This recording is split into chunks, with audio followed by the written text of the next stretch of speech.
what's going on with that huge increase in anti-Semitism. And the latest story that, of all things, the Heritage Foundation is doubling down on backing Tucker Carlson on his horrible statements.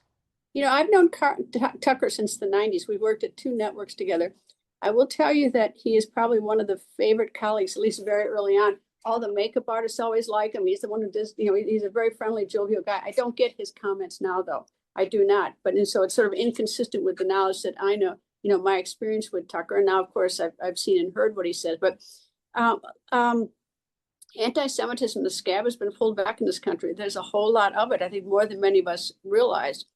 And it's even more shocking so since October 7th, 2023, when the world, got a glimpse of what Hamas did to Israel. And of course, I went over and I watched the 47-minute video and I saw what Hamas did to those poor people. They just slaughtered them. So the idea that you could be anti-Semitic is a little, it is so unthinkable.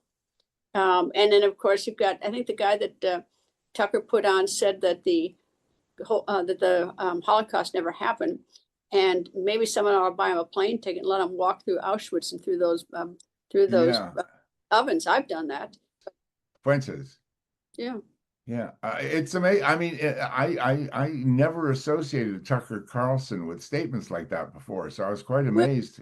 It surprised me this way, is because at first I thought, look, if someone called me today and said, "Do you, if you get on a plane tonight, you can go interview Kim Jong-un in North Korea," I'd be on the first plane as a journalist. You certainly would, yeah.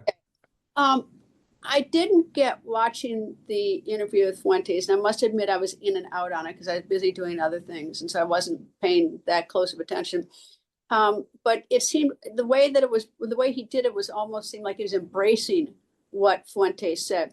It would have been another thing to, to say, like, where to get that crazy idea or something, or what makes you think that, or whatever, or even just have an open mic, because sometimes I think interviewers get way over involved in the interview, and I want to hear from the person being interviewed. So even if the person has things that I might not agree with, might think are horrible, factually incorrect, or whatever, I want to hear from that person. And so even if Tucker had basically put the microphone up and said, "Okay, talk," that would have been, better than what he did. It seemed like he was embracing what he was saying. And to me, that's the difference.